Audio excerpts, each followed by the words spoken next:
J'ai perdu toutes les questions et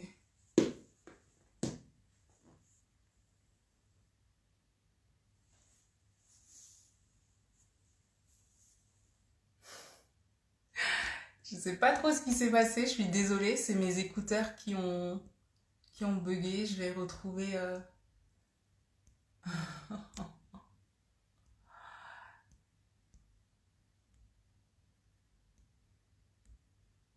Je vais voir si Mathilde elle est revenue.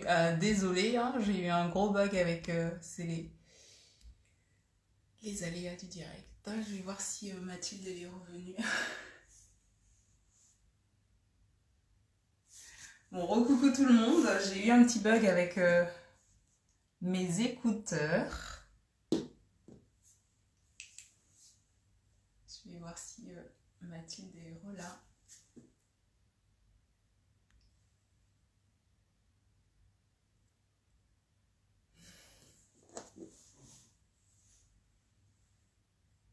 Ah, ça y est, elle est là, je pense.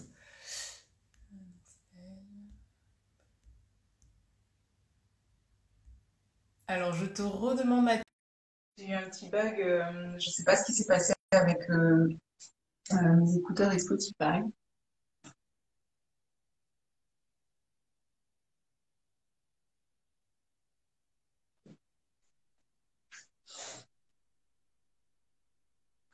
En plus, j'ai mis n'importe quoi.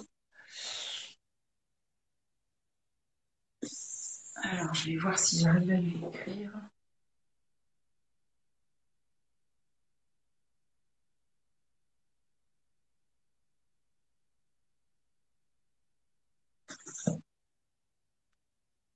Ah, ça y est, t'es là. Je t'envoie une demande, Mathilde. Ouais.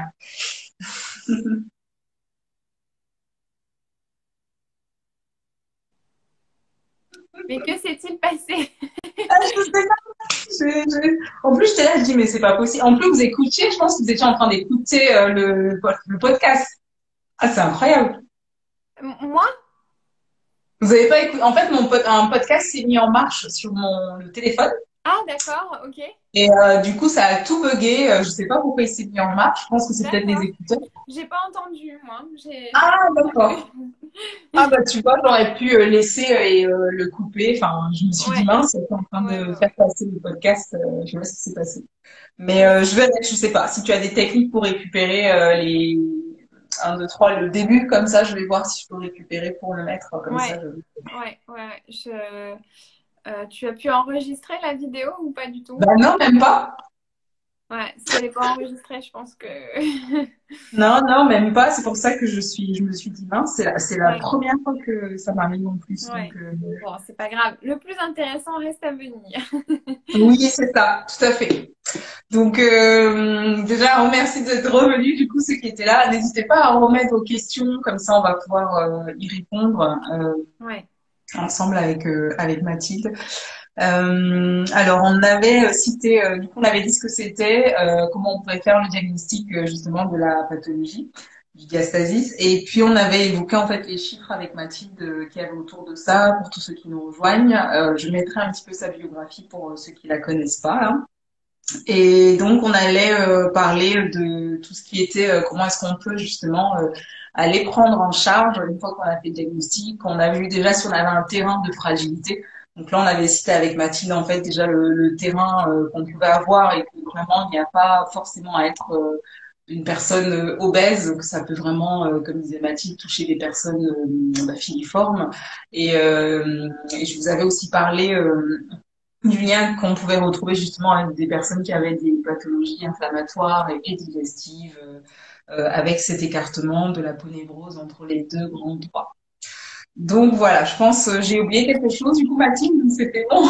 J'ai mais non, je perdu. pense que c'était bon. En plus, voilà, pour moi, les facteurs de risque, c'était bon.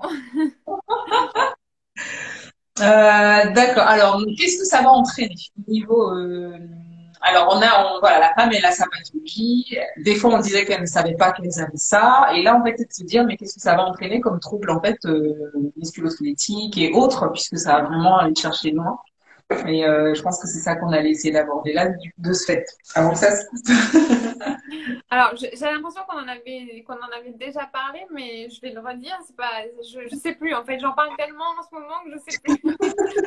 Alors, ça va générer, donc j'avais dit, un trouble esthétique, forcément, parce que c'est Ouais. pas joli, c'est pas esthétique, voilà, d'avoir ce creux. En plus, voilà, le ventre, du coup, revient pas à sa position initiale. Le ventre n'est pas plat, entre guillemets. Ça entraîne aussi des troubles posturaux. Puisque forcément, le centre de gravité n'est plus au même endroit, voilà, la posture n'est plus la même, et du coup, ça peut générer des douleurs lombaires, des troubles au niveau du bas du dos, même plus haut, hein, plus haut au niveau de dorsal, cervical, pourquoi pas aussi, parce que si ça touche Ouais. effectivement les femmes en postpartum, c'est aussi des femmes qui allaitent, qui n'ont pas Oui. toujours une bonne posture, donc c'est pas top. Et donc, descente d'organes et potentiellement incontinence. Ouais. Mm. Ah oui, tout à fait. Et du coup, et on va vraiment dans les éléments qu'il y avait aussi, j'avais retrouvé aussi, c'était vraiment tous ces troubles digestifs parce que Oui, forcément le transit va être ralenti oui, euh, avec toute la stase en fait au niveau des organes génitaux, puisque ça oui, va vraiment aussi aller appuyer et on va retrouver des personnes qui vont, des femmes qui vont avoir des positionnements justement du bassin qui vont parfois ne pas être très physiologiques et qui vont ouais. aller favoriser, comme tu disais, des douleurs qui vont être un peu plus hautes. Donc, on Mm. peut vraiment se retrouver avec des douleurs cervicales, aller voir l'ostéo, le kiné, tout ça Ouais, tout le temps, et on n'arrive pas à résoudre en fait le souci parce qu'il vient d'un petit peu plus loin. ouais. Mm. Donc toi, du coup, dans tes accompagnements, qu'est-ce que tu vas pouvoir faire, mettre en place quand tu vas voir la femme? Est-ce que tu vas avoir un même process que si c'est une femme qui est, on disait là en fait que vraiment à partir jusque 6 semaines, jusque 6 mois même, on peut vraiment avoir ce phénomène, hein, les chiffres vont jusque 45%. Toi, tu vas adapter. Est-ce que ça va être, est-ce qu'elles ont déjà le temps de prendre le temps de prendre soin de ça quand c'est diagnostiqué? Bah, en fait, en général, enfin, j'ai l'impression, ça a été très rare qu'une femme vienne me voir pour un diastasis. En Ouais. général, elles viennent me voir pour faire une rééducation abdominale ou même avant, elles viennent me voir pour une rééducation périnéale. Et c'est en faisant le bilan qu'on se rend compte qu'il y a un diastasis ou un inconfort abdominal, que voilà, le ventre est un petit peu, voilà, enfin, un peu laxe. Voilà. Donc ça va rentrer dans le cadre de la rééducation abdominale. Et en fait, généralement, le diagnostic de diastasis, il est un peu posé par hasard parce qu'on a fait le bilan. C'est extrêmement rare qu'une femme vienne me voir en me disant, voilà, je viens pour une rééducation abdominale parce que j'ai un diastasis. Donc après, en soi, je ne sais pas trop si les femmes ont le temps ou pas, parce que celles que je vois, finalement, elles le prennent, le temps. Ouais. C'est pas forcément facile parce que une jeune maman, c'est toujours débordé et c'est normal. Elles viennent avec leur bébé ou si elles viennent pas avec leur bébé, il faut qu'elles s'arrangent pour le faire garder parce qu'en général, si elles viennent, c'est quand même dans les 2 ou 3 premiers mois, le moment où elles ont leur bébé avec elles, où il n'est pas gardé. Donc c'est vrai que c'est quand même toute une organisation et donc celles que je vois, je sais qu'elles prennent le temps. Est-ce qu'elles le font toutes? Je ne sais pas du tout parce que c'est quand même fastidieux. Il y a la rééducation du périnée avant, continuer avec la rééducation Ouais. abdominale. C'est faire le choix de prendre soin de soi, mais je pense que à terme elles ne le regrettent pas et avec ce que je leur explique encore moins. Mais je peux comprendre qu'il y a des femmes qui n'aient pas la patience ou pas le temps ou qui n'y voient pas forcément l'intérêt tout de suite. Et malheureusement, plus tard, certaines vont développer peut-être des pathologies, mais ce qui est dommage, en fait, tu vois, et ce que je trouve bien avec les réseaux sociaux, c'est qu'on peut informer ces femmes-là sans qu'elles se déplacent, en fait. Et c'est ce que je trouve dommage quand on est un peu dans notre cabinet et qu'on fait rien d'autre, c'est que du coup, on n'a pas la possibilité de dire à ces femmes, eh oh, on Oui, existe, on est là, si jamais vous avez des doutes ou des ouais. questions, ou Non, si c'est jamais vous clair. sentez qu'il y a quelque chose qui n'est pas normal au niveau de votre ventre, n'hésitez pas à consulter un kiné. C'est vrai que ça prend un peu de temps, mais c'est du temps pour vous. Et en fait, je trouve que le premier investissement qu'il faut avoir, c'est l'investissement pour soi, parce qu'en fait, sans nous en bonne santé et en forme, dans la vie, on fait plus grand-chose, en fait. Mais c'était un peu ça la question, la citation que j'avais évoquée en début de séance de Pilates. On Ouais, disait, la chose la plus importante n'est pas ce que vous faites, mais comment vous le faites. Et c'est vrai que ce temps, comme tu disais, on l'a pas forcément. Et on avait parlé du morcelage qu'on peut avoir dans les suivis thérapeutiques des femmes. Et, euh, et que forcément on peut pas s'en rendre compte, c'est que c'est des mots qu'on va attribuer à la grossesse seulement, alors que comme on disait avec Mathilde, vraiment cet écart, vous pouvez être fine, vous pouvez vraiment faire du sport et avoir vraiment cet écart. Vous pouvez donc n'hésitez pas, le diagnostic on disait tout à l'heure au début de live, c'est coupé, on peut vraiment se plier, faire un full crunch et passer justement, on le sent, hein, les deux doigts jusqu'à 4 centimètres. Euh, pour le faire. Dans les éléments de diagnostic aussi, souvent on parle de faire une échographie. Donc ça va être avec les médecins pour pouvoir être sûr qu'il y en a un et de valider aussi la profondeur, la teinte des tissus. Je trouve ça assez intéressant parce que quand on a eu une kiné, par exemple, qui nous a suivis pendant la grossesse, comme tu disais, et qu'on revoit en postpartum, en fait, l'évaluation va être super intéressante pour la maman, même pour pouvoir l'accompagner et proposer des choses et évaluer, lui donner confiance, comme parce que c'est quand même quelque chose, on a un peu honte de son ventre. Et beaucoup de femmes, que ce soit celles qui ont l'endométriose, qui en ont une, en fait, on va souvent se mettre comme ça parce qu'on veut rentrer le ventre. Enfin, je sais pas si toi enfin les statures, si tu vois ça dans les positions Ouais. debout, tu sais du coup on est tout le temps un peu, elles sont crispées d'ici et en fait forcément ta respiration va être moins bonne. Donc dans les propositions de rééducation que moi j'ai souvent, c'est déjà de récupérer une respiration abdominale, enfin nickel, enfin complète. Je ne sais pas si toi comment tu travailles dans tes pour commencer à enfin accompagner dans les prises en charge. Si tu as des choses que tu vas proposer en priorité ou pas. Alors, moi, ce que je vais proposer en priorité, c'est surtout d'apprendre à respirer. C'est la première chose que j'apprends dans mes séances de kiné. Apprendre à respirer parce que il faut quand même apprendre à gonfler le ventre. Que c'est pas parce qu'on a un diastasis qu'il faut garder tout le temps le ventre rentré. Au contraire, il faut savoir respirer avec le ventre et il faut savoir détendre son abdomen. Parce qu'un abdomen qui est toujours tendu, bah, c'est pas facile non plus. Il faut pas, voilà, c'est pas facile. Ensuite, après avoir appris à respirer, bah, c'est d'apprendre aussi les différents types de respiration. Ouais. C'est-à-dire la respiration donc, passive, c'est la première que j'apprends, gonfler le ventre à l'inspi et relâcher à l'expi. Et après, c'est les expirations actives. Donc l'expiration active en cherchant à rentrer le ventre. Et ensuite, la respiration hypopressive, qui est aussi une respiration active avec une apnée où on vient enfin, quelque part écarter les côtes et aspirer le ventre vers le haut et l'intérieur. Après, il faut faire attention parce que ces techniques-là, il faut les apprendre, mais il ne faut pas Ouais, faire que ça pour les personnes exactement. qui ont Ouais. un diastasis, parce que la respiration hypopressive ou la fausse inspiration ou le stomach vacuum, même si c'est pas exactement la même chose, il y a certaines femmes qui vont reconnaître ce terme. En gros, c'est le principe est le même, mais les effets ne sont pas les mêmes. Euh, tout ça, on l'apprend. Donc, moi, je commence par apprendre ça, ces différents types de respiration. Et une fois que ça, c'est un petit peu acquis pour la femme, et puis aussi qu'elle s'est remis un petit peu dans le bain de l'activité physique, je dirais, Ouais. on va commencer à rajouter des résistances parce que du coup, c'est ça en fait qui va faire que le diastasis va se guérir, c'est de faire ces deux types de respiration-là, l'expiration active et la respiration hypopressive, associées à une co-contraction des grands droits de l'abdomen. Ouais, tout à fait. Il parle de ça et de travailler aussi sur les transverses. Et pareil en yoga, dans le travail respiratoire, effectivement, on retrouvait d'abord la respiration de base et souvent après l'accouchement, ça peut prendre jusque 1 an pour qu'elle retrouve juste cette mobilité du ventre, qu'elle sente en fait le travail aussi du périnée lorsqu'on Ouais. inspire et qu'on respire pour pouvoir aller contenir l'ensemble. Et après, oui, moi, je l'ai beaucoup utilisé, tout ce qui va être briques. J'ai travaillé pas mal avec les sangles et le poids de la jambe pour pouvoir justement essayer d'être dans une respiration où le muscle, à la fois, même s'il n'est pas forcément contracté, mais il peut être étiré. Et on sent, en fait, avec la respiration, comment on peut travailler le muscle au quotidien.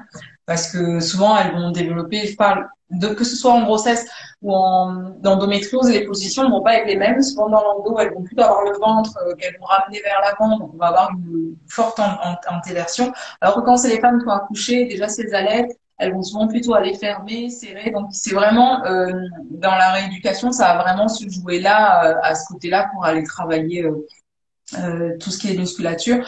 Après, moi, on citait là dans les facteurs de risque les hanches serrées, tout ça, bah, les ouvertures de hanches, le travail autour des muscles du bassin, ça va aussi pas mal aider tout ce qui est ischio-jambier et forcément quadriceps en fonction de comment est-ce que la femme elle se positionne avec j'allais dire sa diastasie encore, hein, tu vois, son diastasie. Je suis un peu canadienne. Donc voilà. Est-ce que tout ce qui est alimentaire, quand tu en parles aussi, est-ce que ça fait partie de ton... J'avoue que je suis pas spécialisée sur le côté alimentaire du diastasis, donc je donne des petits conseils parce que voilà, je sais que, enfin, moi maintenant je suis devenue un peu, je dis un peu parce que je suis pas totalement, je pense qu'on en a quand même un peu besoin, mais presque végétarienne. Et j'aime bien en parler à mes patientes. J'aime bien parce que voilà, on voit pas beaucoup d'émissions là-dessus. On parle pas beaucoup des effets de manger trop de viande, d'ailleurs dans l'endométriose. On parle pas assez de ça, que ce soit sur les réseaux sociaux, mais même voilà, à la télé, entre guillemets, ou des choses accessibles pour nous, communs des mortels. On n'a pas beaucoup d'infos sur l'alimentation et surtout sur tout ce qui est donc viande, ça c'est une première chose, mais surtout tous les aliments modifiés, tous les laitages, notamment le lait de vache et tout ça, parce que bah, aujourd'hui, enfin là c'est triste, c'est quelque chose qui me touche, mais les animaux sont hyper maltraités et du coup la viande et les laitages qu'on mange, et en particulier le lait de vache, c'est hyper mauvais pour la santé. Donc ça c'est des choses que je vais parler surtout des cours de conversation comme ça avec des patientes. Oui, C'est un peu informel. Voilà, c'est informel. C'est pas, voilà. Je leur conseille de manger beaucoup de légumes, beaucoup de fibres.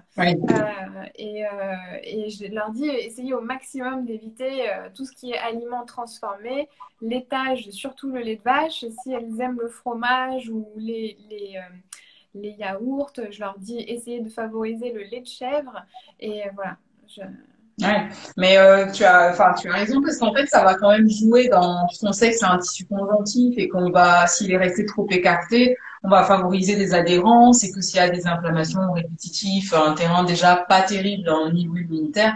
Donc oui, forcément, tout ce qui va favoriser l'inflammation, donc ça va être voilà, tout ce qui est produits laitiers, tout ce qui est gluten, ça va aller jouer si on veut récupérer de son diastasis dessus en fait. Et je sais que pour tout ce qui est endométriose, ce petit ventre, effectivement, on peut aller travailler dessus comme ça, en améliorant tout ça et en remettant l'activité physique. Dans les études, l'activité physique aide justement beaucoup parce que beaucoup de femmes vont se concentrer sur le ventre et elles vont oublier que c'est tout un ensemble en fait qui a à aller travailler dans la stature. Si je travaille que mon ventre et que je suis comme ça, bah, enfin, ça va moins bien marcher que l'ensemble. De tout le travail. Donc oui, la ligne est atteinte, donc c'est le tissu conjonctif, donc on va prendre soin de son tissu conjonctif, beaucoup boire parce qu'on est très vite constipé quand on a ce phénomène de diastasie. Oh, c'est gentil, merci, petit cœur. Je vais voir pour prendre les questions, comme ça, si on pourra continuer, parce que là, je vois qu'il y en a 11. Quand est-ce qu'il y a l'apnée? C'est par rapport à la respiration hypopressive, je pense. L'apnée, c'est pour la respiration hypopressive. C'est-à-dire que quand vous faites une respiration hypopressive, bon, vous allez faire une respiration à peu près normale, vous inspirez, vous soufflez, vous videz complètement vos poumons. Et quand vous avez plus d'air, vous bloquez, vous prenez plus d'air ni par le nez ni par la bouche et vous allez chercher à aspirer mais sans prendre d'air. Voilà. Et donc du coup, ça va vraiment aspirer le ventre vers le haut et l'intérieur. Ça va, oups, je fasse pas tout tomber, ça va vraiment... Je vais hop enlever. Ouais, mais on le fait en yoga, c'est pour ça je connais Vanessa qui a posé la question. C'est une technique de yoga. Comme ça, mais voilà. Ah ouais, ou c'est des bandas, c'est mettre un banda et c'est très efficace ça, hein. Effectivement, ça marche super bien pour rééduquer. Et on peut même utiliser justement le banda et aller travailler en latéralité les grands droits et aussi les transverses. Et j'utilise souvent moi beaucoup le bolster et je vais faire travailler tous les muscles des carrés des longues qui sont ici parce que forcément à force ils se sont un petit peu pas encroûtés mais fibrosés. Et donc souvent je travaille beaucoup à redonner de la mobilité aux muscles qui sont là là où il y a les petits poignets d'amour qui ont souvent été pas, tu vois, pendant la grossesse, mis de côté déjà, écartés. Et donc, je vais beaucoup travailler là avec les bolsters et puis tous les exercices de briques pour détendre la colonne vertébrale. Ça va aussi aider. Alors, remuscler le dos, c'est quelque chose qui va pas mal aider. Je regarde. Donc, du coup, là, tu as expliqué, il y avait une question. Euh... oui, Ophélie. Oui, c'est vrai, c'est vrai, c'est vrai. Mais je crois qu'on a encore un peu de temps et qu'on peut encore manger du lait de chèvre. Enfin, j'ai l'impression. Mais effectivement, pauvre petite chèvre. Alors, on avait cette question, c'est quoi un diastasie? Donc, on avait répondu au début du live, ça s'est coupé. C'est moi qui ai fait une manœuvre, n'importe, je sais pas ce qui s'est passé. Inopiné. Voilà, une petite manœuvre inopinée. Euh, donc oui, tu peux redéfinir Ouais. si tu veux, hein, comme ça, comme le live va rester. Donc, le diastasis, c'est un terme qu'on peut utiliser pour plein de choses différentes, mais quand on parle du diastasis des grands droits, c'est qu'on a les grands droits de l'abdomen, donc les tablettes de chocolat, qui sont plus écartées que la normale. Voilà. Donc, la ligne blanche qui normalement lie les deux grands droits, elle est écartée. Et du coup, on va tester ce diastasis pour voir si vous avez un diastasis. Il faut faire un crunch allongé au sol et il faut venir palper entre vos deux grands droits, entre vos deux tablettes de chocolat. Et si vous pouvez enfoncer deux doigts ou plus, c'est que vous avez un diastasis. Si vous pouvez mettre qu'un seul doigt, c'est qu'il n'y a pas de diastasis. Voilà, c'est ça. Et donc, on avait bien expliqué avec Mathilde qu'en fait, ça touchait une femme sur deux pendant la grossesse et que jusque un an après l'accouchement, on était à 35% de femmes touchées et on ne sait pas après parce qu'on perd souvent au début ces femmes et qu'il ne s'agissait pas que de l'avoir pendant la grossesse ou postpartum. On a évoqué des pathologies comme l'obésité, l'endométriose. Là, j'avais évoqué ça aussi et que ça pouvait toucher les femmes minces qui avaient aussi tout ce qui était pathologie digestive. Donc, je le Ouais. dis juste parce que comme ça avait été coupé, Petit rappel. voilà, c'est un petit rappel comme ça, comme le live restera. Alors, pensez-vous qu'il est possible de réparer un diastasis de plus de 3 centimètres? Ça va permettre d'aborder la question dont on n'a pas parlé, c'est la chirurgie. Exactement. Moi, je pars du principe qu'il vaut mieux toujours essayer de soigner quoi que ce soit, quelque pathologie que ce soit. Je pense qu'il faut essayer de soigner, de tout faire pour qu'il n'y ait pas de chirurgie. Je ne sais pas ce que tu en penses. Je suis d'accord avec toi. On essaye toutes les physiothérapies avant de... La chirurgie, ça doit vraiment être le dernier recours, sauf si vraiment c'est invivable pour vous, que vraiment c'est trop, voilà, c'est trop prise de tête, que vous voyez que ça, que vous le sentez tout le temps, que c'est douloureux, parce que ça peut être douloureux. Ok, bon, là on peut ne pas forcément traîner dans les traitements conservateur. Mais si ça en vaut la peine quand même d'essayer les traitements conservateurs, d'essayer la kiné, la rééducation abdominale et essayer d'y ajouter aussi un maximum de thérapies douces autour, le yoga, le pilate, des choses douces où ça va vraiment renforcer votre corps dans la globalité. Voilà, il faut essayer. Et du coup, il ne faut pas hésiter, je pense aussi, à faire des bilans écho pour voir comment ça évolue. Oui, tout à fait. Si effectivement ça fait 3 centimètres un jour 1, à combien on est à J30 et à combien on est à J60 et est-ce que ça évolue ou pas? Ça, c'est hyper important aussi de voir le cursus comme ça, est-ce qu'il y a une évolution ou pas. S'il y a une évolution, au moins ça va vous motiver à continuer. Et s'il n'y en a pas, là, je pense qu'un DCS de 3 centimètres, ça peut être quelque chose qu'on peut traiter sans problème avec la chirurgie. Mais ça reste plus lourd, c'est invasif.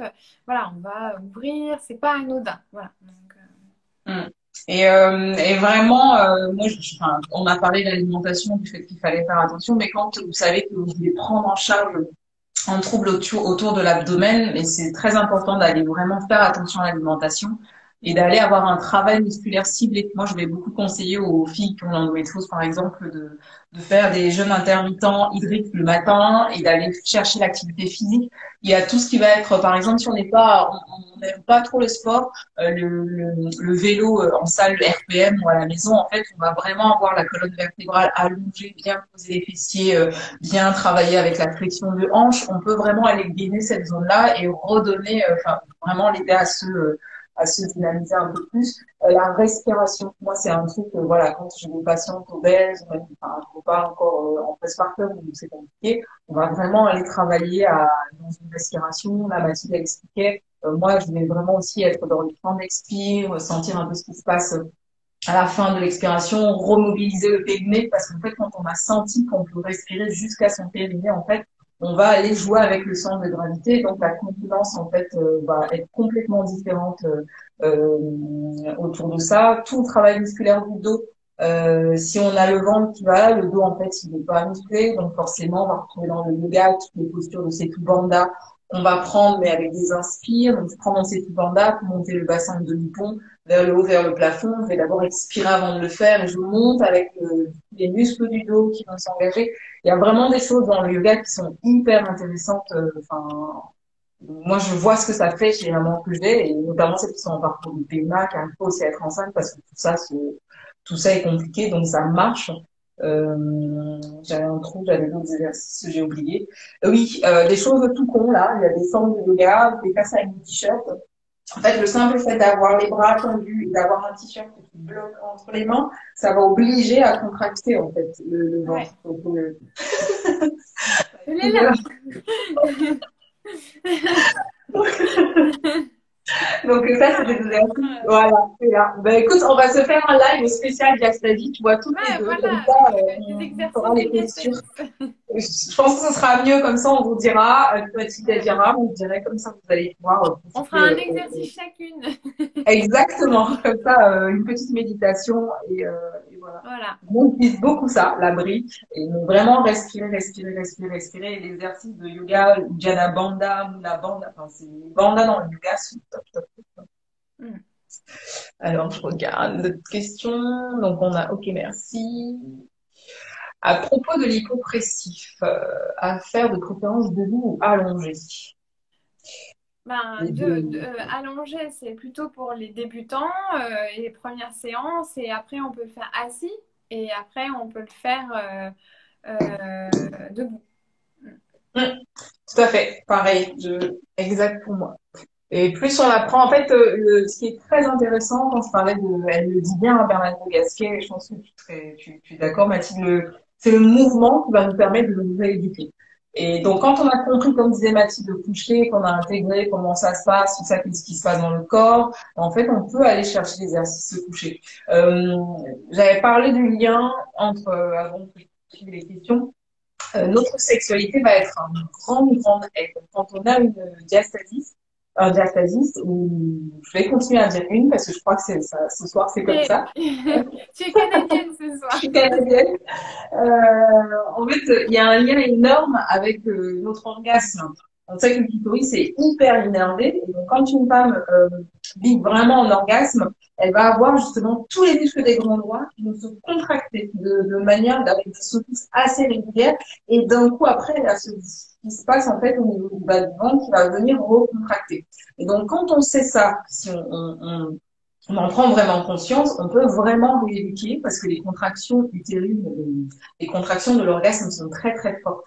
Elles Ouais. sont tellement fortes qu'il y a une chimie au niveau du cerveau qui devient très intéressante. Et du coup, pour rééduquer une physiologie du corps, moi je travaille beaucoup avec les dyspareunies comme ça, c'est hyper intéressant de le faire quand on vit un moment fort comme ça parce que il y a une chimie énorme qui se positionne en plus du mouvement anatomique qui se met en place. Donc ça aide vraiment, vraiment à essayer de ressentir à travers les positions comme Supta Baddha Konasana, c'est la position du papillon en yoga, et on va sentir un peu sa respiration, et après quand on va avoir son orgasme, on sent vraiment, on a vraiment tout ça qui se passe, le travail des cuisses, et du coup là on est vraiment acteur en fait. Ouais. Voilà, c'est un petit truc comme ça qui est assez intéressant. Et ça, vous retrouverez ça, justement, le collège de Nicole Cétric en parle aussi. D'accord. Alors, Le Pilate peut-il être complémentaire après la rééducation abdo pour conserver les effets? Oui, ah oui, oui, oui, moi je suis tout à fait d'avis. Pilates, yoga, ça, ce sont des activités que j'appelle adaptées. Et du coup, c'est hyper intéressant pour le postpartum en règle générale et en complément après une rééducation abdominale, oui, tout à fait. Et oui, et c'est pour ça que je t'avais proposé cette super citation de Mm. Pilate. Donc, ouais. Alors, après, l'absence d'activité 3 ans après un accouchement peut-il favoriser le diastasie? Oui, Mm. oui, Elodie. Pas Euh, forcément, forcément, mais chez certaines femmes, oui.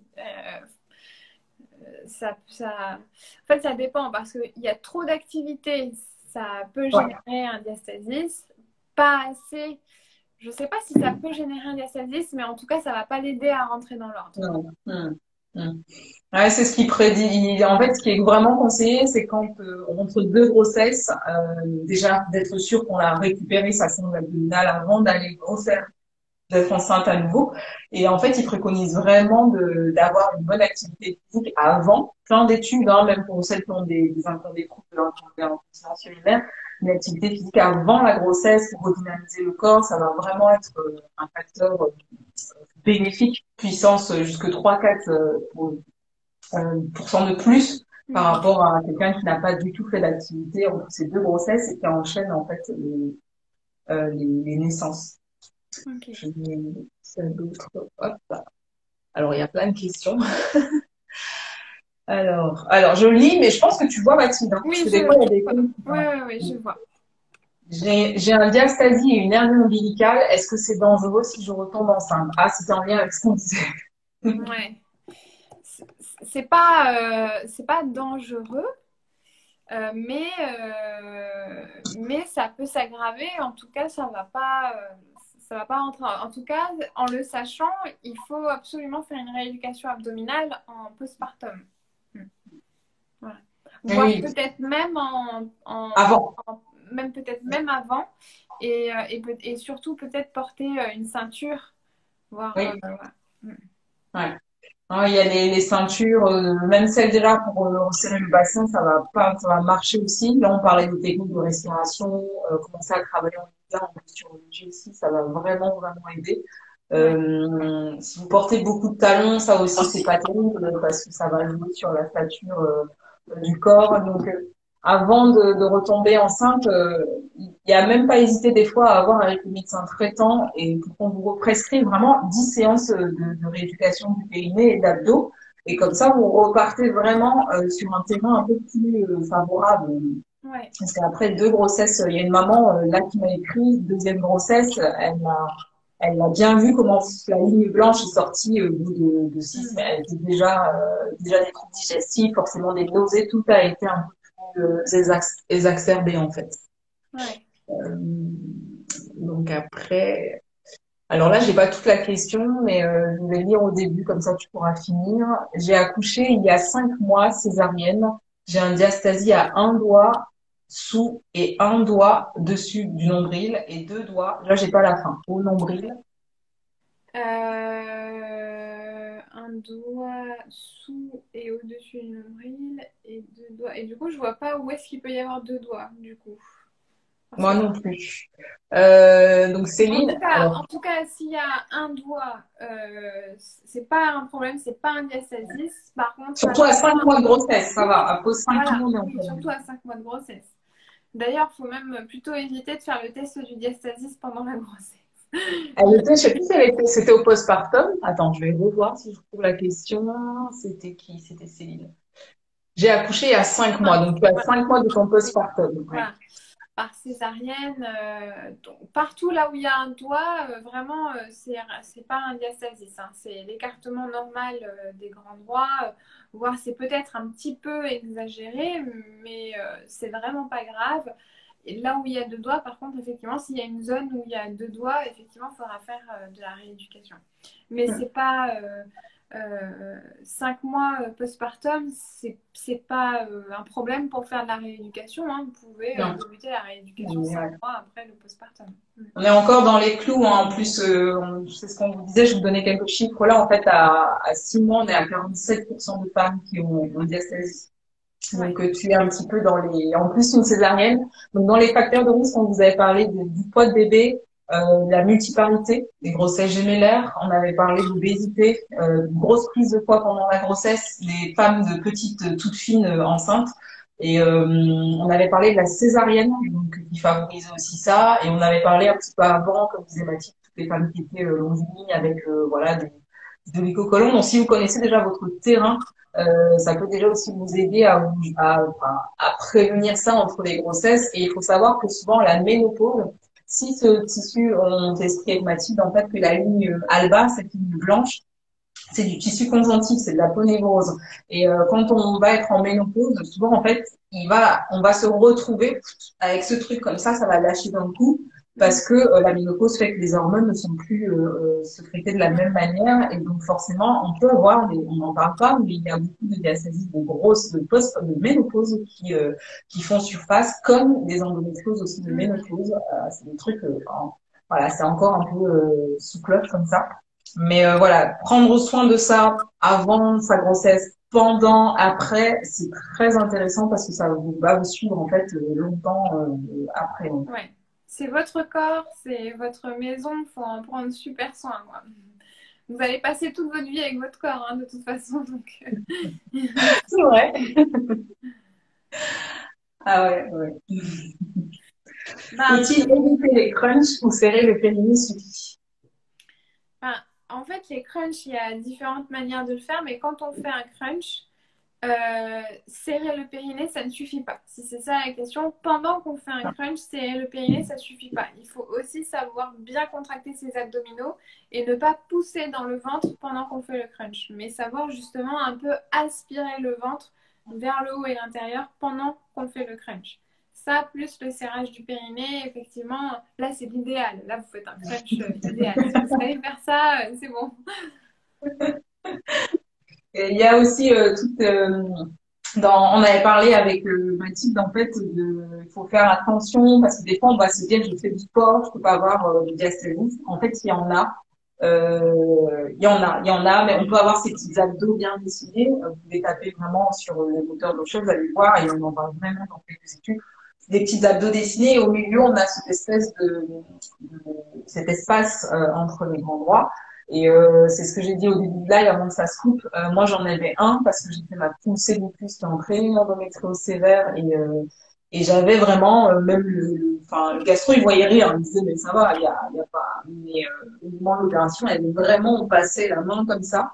Et donc c'est important de savoir que c'est pas parce qu'on a des abdos qu'on a un ventre plat qu'en fait on peut pas avoir des soucis avec ça. Ah bah voilà, ok. On prend note. On a pris note, on a pris note. En plus, on aime bien Mathilde, on s'aime bien toutes les deux, donc ça va. Ouais. Euh, Ah, c'est trop touchant. Merci Ouais. beaucoup. C'est vraiment, c'est trop touchant comme commentaire ça. Alors, donc c'est C'est merci, c'est encourageant. tellement, ouais, c'est encourageant. Petit cœur à fond. Merci, c'est tellement le Merta sur le diastasie. C'est super d'entendre des professionnels qui en parlent. Donc, ouais, merci, merci beaucoup. Après, je regarde s'il y avait. Ah, elle terminait sa question. Du coup, c'est les Ah, deux doigts au nombril. alors, en fait, 2 doigts au niveau du nombril, c'est normal. Parce qu'en fait, le nombril, bon, bah, c'est par là qu'on était alimenté quand on était dans le ventre de notre maman. Enfin, je sais pas ce que tu en penses, Nina, mais moi, j'ai toujours entendu dire qu'au niveau du nombril, voilà, c'était beaucoup plus important et que c'était pas inquiétant, quoi. Mais tout à fait, ce que dit Mathilde. En fait, quand vous regardez Ouais. les grands droits, au niveau du nombril, la polynévrose, en fait, la ligne là-bas, elle est un petit peu plus ouverte. Elle est pas, enfin là, c'est droit, droit, droit, et puis à un moment, il y a le nombril, et en fait, c'est un petit peu plus ouvert. là. Ouais. Donc forcément, quand on va être enceinte ou quand on va avoir le petit bidon parce qu'on a trop mangé de raclette, justement, hein, avec de fromage, ben, en fait, ça va s'ouvrir un peu plus au niveau du nombril. Mm, Donc ouais. Et là, comme tu étais à 5 mois de ton postpartum, on est encore vraiment dans les chiffres dont je vous parlais. C'est vraiment si vous passez les 12 mois de grossesse et que vous voyez qu'il y a encore ça, ben, prenez-vous 3 mois de prise en charge qu'on vous accompagne, que ça vous aide pour longtemps après. Ça entraîne des douleurs au niveau des mâchoires, mais c'est plein de choses en fait qui vont jouer avec ce phénomène. Je regarde s'il y a ouais. des dernières questions. D'ailleurs, petit aparté, pendant que tu regardes, les séances de rééducation abdominale sont remboursées par la sécurité sociale chez un kiné. Donc, mais Ah bah voilà. sur prescription médicale, quoi. Donc, Ouais. Et donc oui, c'est ce qu'on disait à la maman juste avant, qu'il fallait qu'elle pouvait justement faire sa rééducation du périnée et abdominal avant d'enchaîner avec son deuxième, comme elle avait un diastasis. Bonjour, j'ai un diastasis de 3,5 cm et cela fait 9 mois que j'ai accouché, troisième grossesse, petite sous résorbée. Ouais. mm. Même, je pense, même principe que tout à l'heure. Tout à l'heure, ouais. Tout faire pour que ça se résorbe avec les traitements conservateurs, kiné, essayer d'ajouter le yoga et le pilate, surtout adapté. C'est-à-dire que vous dites à votre professeur que vous avez un diastasis et même essayer de trouver du yoga ou du pilate thérapeutique où c'est vraiment des cours vraiment adaptés. Il y a des kinés qui donnent des cours de yoga, il y a des sages-femmes qui donnent des cours de Ah ouais, yoga. On sait ce que c'est toutes les deux. On donne toutes les c'est deux des clair. cours de yoga. Donc, nous, on fait du yoga adapté avec des patientes, des vraies. Donc, essayez autour de chez vous de trouver ce style de yoga C'est et clair. de pilates qui est donné par des professionnels de santé. Comme ça, vous aurez la double Casquette. casquette. C'est-à-dire Mm. que, voilà, vous faites la rééducation en premier et essayez d'y ajouter ce genre d'activité-là. Ça peut vraiment aider. Et si vraiment c'est trop gênant et que ça n'évolue pas, quitte à faire, comme je disais tout à l'heure, des bilans échographiques, si vraiment ça Exactement. n'évolue pas, le dernier recours, ça restera la chirurgie. C'est possible, les résultats sont quand même bons. Mais pour moi, voilà, la chirurgie, ça doit rester le dernier recours. Il y a vraiment à prendre, se dire pendant 3 mois, je me prends en charge et j'y vais Oui, à fond ouais, voilà. et ça Je aide. prends soin de moi. Mm. Et ce qui est hyper intéressant, là, moi, je sais que j'ai jamais eu autant d'abdos depuis que j'ai mon endométriose. C'est un truc de fou. Alors que je suis quelqu'un je faisais du sport, tout ça, mais le fait d'avoir pris conscience, d'avoir posé la respiration, d'être maintenant dans une respiration en mouvement et de commencer de plus en plus à le transmettre, ça n'a rien à voir en fait. Et du coup, forcément, les règles, c'est moins douloureux parce que si on est tout le temps enflammé, le ventre tout le temps gros, ben, on souffre un peu plus, en fait, forcément. Ouais. Donc, souvent, elles morflent un peu les femmes, là, dans tous les suivis, mais après. Il faut savoir gonfler le ventre à l'inspire, mais le rentrer à l'expire. Il faut savoir faire la respiration active. Ah ouais, tu vois, mon diastasie est présent depuis ma première grossesse et pour ma dernière, j'ai eu des jumelles, hein, car j'ai un ventre bien gonflé, ouais. Donc oui, effectivement, Alia, tu es dans les. Ouais. Ouais. Donc, redemande une prescription pour que tu Oui. puisses avoir Et refaire va voir tes. un kiné spécialisé. Tout à fait. Ouais. Ouais, on me demande toujours comment trouver un kiné spécialisé. Moi, je conseille souvent de taper les mots-clés sur Doctolib. Donc, kiné grossesse, kiné postpartum, Ouais. kiné périnatalité, kiné. Et après, sur Doctolib, il y a la mention rééducation abdominale qui existe aussi. Donc, Oui, tout à fait. voilà, rééducation abdominale autour de chez vous et vous allez voir les kinés spécialisés. Mm. Et pour ajouter, si vous êtes toute seule, que vous trouvez pas comment gérer tout ça, si vous trouvez déjà un cours de yoga à côté de chez vous, donc ça c'est top. Après, vous prenez un petit cahier, hop, vous allez à votre cours et vous essayez, quand vous allez récupérer, la première chose c'est de récupérer une respiration ventrale, mais à toute épreuve. Ça veut dire que je suis en train de faire un créneau, est-ce que je respire avec mon ventre? Déjà, vous positionnez dans ça. Et quand vous allez récupérer cette respiration qui est vraiment la base, commencer à travailler en hypopressif, comme elle vous expliquait Mathilde. Et quand vous, si vous trouvez un prof de yoga qui donne des cours, n'allez pas chercher dans des enchaînements posturaux, des vinyasa, parce qu'on n'a pas du tout le temps de respirer, même sauf si on connaît vraiment la pratique. Refaites d'un travail de yoga où on est dans la fluidité, du hatha yoga où on va lever le bras, sentir ce qui se passe, tout ça. Comme ça, vous allez vraiment capter, redonner l'intelligence du corps, en fait, sentir ce qui se passe quand vous allez lever le bras, parce que tout ça, ça joue. Si je lève mon bras comme ça et que je le lève vraiment comme ça, ben, je vais aller travailler sur les dentelés qui, eux, vont aller aussi travailler sur les grands droits et commencer à observer des postures qui nous font du bien.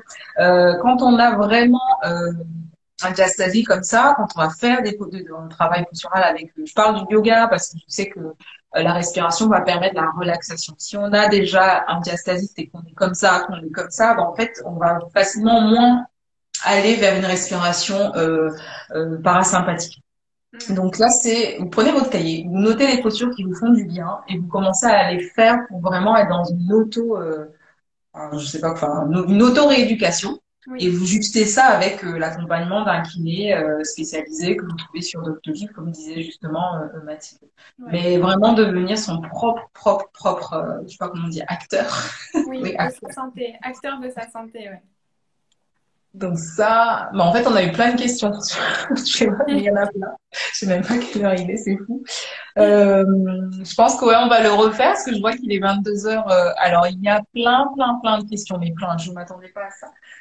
Utilises-tu l'électrostimulation abdo-MG et le sifflet?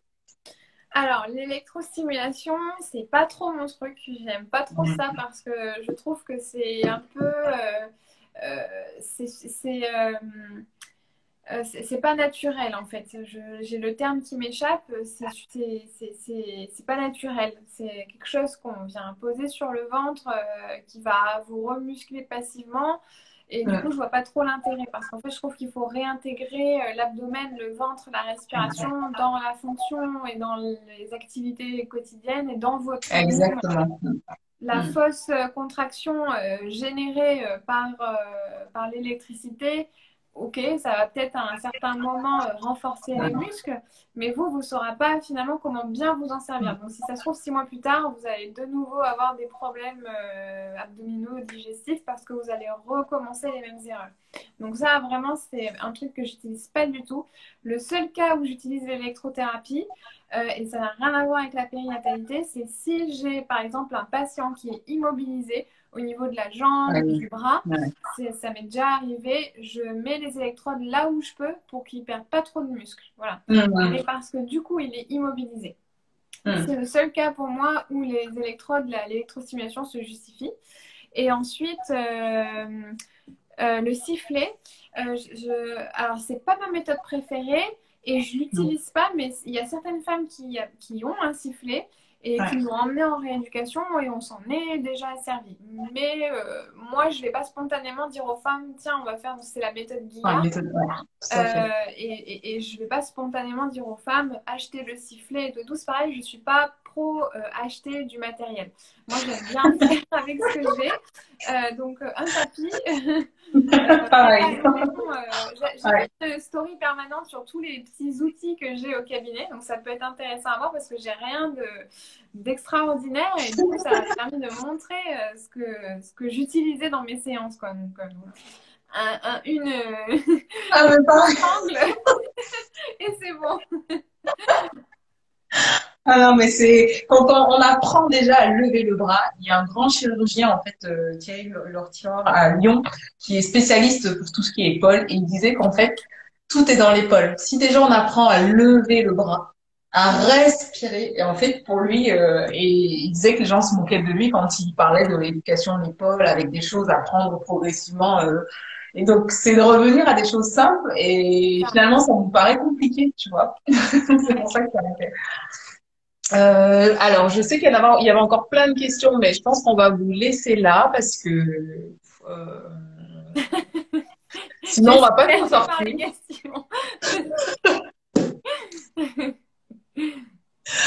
Et en plus, comme j'ai pas le timer, tu sais, d'Instagram qui me dit machin, là, du coup, on est reparti pour 1 heure de live. Non, mais c'est clair. Donc, la dernière question.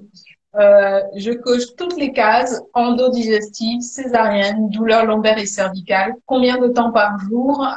J'ai toujours pas la suite. Dois-je, je pense, faire? J'ai pas la suite de la question. Combien de, je pense. Je sais pas si tu l'as. Si la question c'est combien de temps par jour faire de la respiration et des exercices, moi je pense qu'avant tout, avec effectivement toutes ces cases de cocher entre guillemets, je pense qu'avant tout, il faut que vous soyez accompagné. Parce que là, il y a tout un tas de choses à voir, à connaître. Il y a toute une éducation thérapeutique à faire avec vous sur justement l'alimentation, sur Hmm. l'hygiène de vie, voilà, l'endométriose. Il y a tout un tas de choses à apprendre auprès des professionnels de santé. C'est de plus en plus connu. Donc, tout pareil, il faut aller voir un spécialiste, donc une sage-femme, un kiné spécialisé en rééducation périnéale, abdominale, etc. Et on va vraiment vous apprendre tout un tas de choses sur votre périnée, sur vos abdominaux, sur comment bouger les cervicales et les lombaires pour soulager toutes ces douleurs. Donc, moi, je pense avant tout, il faut vraiment être accompagné. Hmm. Hmm. Ah ouais, carrément. Oui, c'était un bon résumé. C'est une question qui résumait en fait tout ce qu'on a, tu vois, finalement. Ouais, Tout ce qu'on- ça recoupe tout en fait, hein. L'abdomen, ça recoupe beaucoup de choses. Non, c'est bon. Merci à tous pour vos présences. Donc, j'ai réactivé les commentaires. Si vous avez des petites choses à dire, alors on va rester encore 1 minute et puis on va pouvoir aller se reposer. Et je verrai avec Mathilde pour faire un petit live postural. Voilà, on peut faire un live exercice pour le diastasis. C'est vrai, on va faire ça. Comme ça, ce sera très Ouais, complémentaire ouais, de ouais. ça. En tout cas, merci à tous d'avoir été là. Je vais laisser le live. Merci pour les cœurs aussi que vous avez Oui, fait. Je vais laisser le live disponible. Je pense pas que je vais récupérer la première partie, mais là, on a quand même été bien. Je pense qu'on a bien balayé là pas mal de choses. Je pense, hein. On a remis tout. Donc, ouais. On a mis tout à plat. et la jolie citation de Mathilde qui lui correspondait tout à fait. C'était Commencer par une citation, j'ai adoré. Je vais garder l'idée, je pense. excellent. Ah, c'est trop gentil. La citation de Mathilde, c'était la chose la plus importante n'est pas ce que vous faites, mais comment vous le faites. Donc la chose la plus importante n'est pas ce que vous faites, mais comment vous le faites. Et donc voilà, c'est Pilate qui a dit cette phrase. Donc on vous ah bah c'est trop gentil. T'as vu, on a des merci pour vos commentaires. Ah oui. Ah oui, là, on a que des commentaires trop gentils, plein de cœurs. Enfin, Ah, je c'est les top. voyais pas là du coup. Merci, merci, merci infiniment. On est trop bien, Nina. Franchement, Ouais, c'est moi, trop je touchant. reviens sans souci. Ouais. Donc bon, on s'écrit Mathilde, on se suit comme d'hab et puis faites une bonne suite de semaine à vous tous aussi qui étaient là. Le live est dispo, n'hésitez pas à le partager. Je le mets tout de suite là en replay. Donc n'hésitez pas à le partager et on fera le 2 avec ma C'est fille. ça, on fera le À 2. bientôt Mathilde. À bientôt, bonne soirée.